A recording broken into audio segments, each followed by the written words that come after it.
Hi అండి. నా friend ఒక అమ్మాయి ఉంది. తనకి ఒక చిన్న ప్రాబ్లం వచ్చింది. ఒక పర్సన్కి స్ట్రాంగ్ వార్నింగ్ ఇవ్వాలి అని ఫిక్స్ అయింది. కానీ డైరెక్ట్గా తను ఇవ్వలేదు. ఎందుకంటే ఆ పర్సన్ ఆ ఇంట్లో మనిషి, తన ఇంటి కోడలు కూడా. సో డైరెక్ట్గా మాట్లాడలేదు. ఎంతైనా తనలో తాను చాలా తిట్టుకుంటుంది. ఎలా దీనికి సొల్యూషన్ ఒకటి కావాలి అనుకుంటుంది. అందుకే నా ద్వారా ఆ పర్సన్కి ఒక స్ట్రాంగ్ వార్నింగ్ ఇమ్మని చెప్పింది. సో ఇప్పుడు నేను నా ఫ్రెండ్ పేరు చెప్పను, ఆ పర్సన్ పేరు కూడా చెప్పను. ఒక 10 minutes నేనే నా ఫ్రెండ్ క్యారెక్టర్లోకి వెళ్ళి ఆ పర్సన్కి ఒక వార్నింగ్ ఇద్దాం అనుకుంటున్నాను. Okay, let's start. Hello sir, నమస్తే అండి. ఏంటి సార్ మీ ప్రాబ్లం? ఏమనుకుంటున్నారు మీ గురించి మీరు? సార్, మీ ప్రాబ్లమ్స్ మీకున్నాయి, మీరు పడచ్చు కదండి.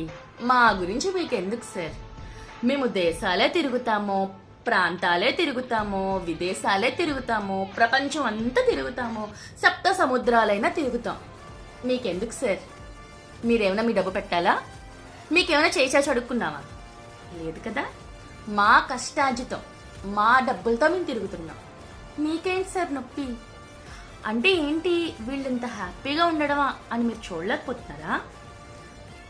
నా భర్త, నా కొడుకు, నేను ఎంత హ్యాపీగా ఉంటామంటే, మాకు ఉండడానికి ఒక్క ఇల్లు లేదని తప్పితే మా హ్యాపీనెస్ ఎవ్వరికీ రాదు. మేము తిరగని ప్లేస్ లేదు, మేము తినని ఫుడ్ లేదు, అండ్ మాకు ఎలాంటి టెన్షన్స్ లేవు. చాలా చాలా చాలా హ్యాపీగా ఉంటాం మేము. ఆ హ్యాపీనెస్ చూడలేక మా మీద ఉన్న కోపం ఇంకెవరి మీద చూపించారు? మీకు దమ్ము ధైర్యం ఉంటే నన్ను ఫేస్ చేయండి, అంతేకాని పక్కనున్న వాళ్ళని వీళ్ళని ఇబ్బంది పెట్టకండి. అర్థమవుతుందా? ఏంటి సార్, క్యారెక్టర్లెస్ అమ్మాయిని అనుకుంటున్నారా ఏంటండి నన్ను మీరు? మీకు నచ్చినట్టు అనిస్తే పడుతుంది అనుకుంటున్నారా? సార్, ఒక తాగుబోతుడు కూతురు అని చెప్పి నోటికొచ్చినట్టు వేరే వాళ్ళ దగ్గర మాట్లాడితే మాత్రం అస్సలు ఒప్పుకోను.